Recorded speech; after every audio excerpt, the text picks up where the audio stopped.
Donc Feld-Trottoir, c'est une ASBL qui travaille autour du graffiti. On a plusieurs buts, notamment de faire découvrir ce mouvement artistique-là au grand public, mais aussi de travailler avec des artistes issus du graffiti.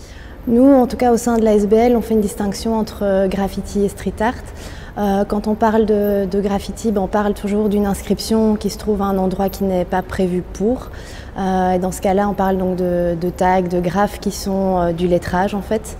Alors que pour nous, le street art, c'est plus d'autres formes d'intervention artistique urbaine, comme le pochoir, le collage, les stickers. Voilà, on accompagne certains artistes qui souhaitent garder l'anonymat, mais qui veulent réaliser des projets ouverts au grand public. Et donc dans ces cas-là, on sert un petit peu de médiateur entre le côté plus officiel et les artistes.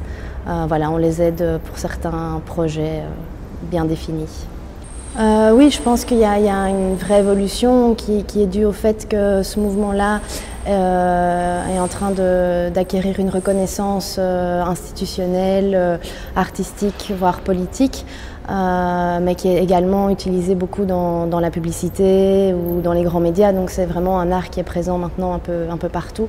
Et je pense que ça explique l'engouement actuel pour ce mouvement. Par rapport au graffiti, donc au lettrage, il y a un vrai retour en force justement du lettrage ces dernières années à Bruxelles. Par contre, justement, on remarque que le côté street art est assez délaissé. On a très peu de pochoiristes et de colleurs. Par contre, ce qu'on remarque, c'est qu'on a une espèce d'institutionnalisation de cet art-là, dans le sens où la ville et d'autres institutions mettent à disposition des espaces pour que des artistes issus de ce mouvement-là puissent réaliser des fresques murales. Je pense que ça, c'est une question très générale et justement, il y a autant de façons de faire du graffiti qu'il y a de graffeurs. Donc, je pense que chaque acteur de ce mouvement a ses raisons propres. Certaines sont conscientes, d'autres inconscientes. Mais je pense qu'effectivement, dans le fait d'aller laisser une trace dans la ville de façon illégale, je pense qu'il y a quand même dans le geste quelque chose de revendicatif derrière tout ça. Ouais. Donc nos visites ont une durée de 2 heures.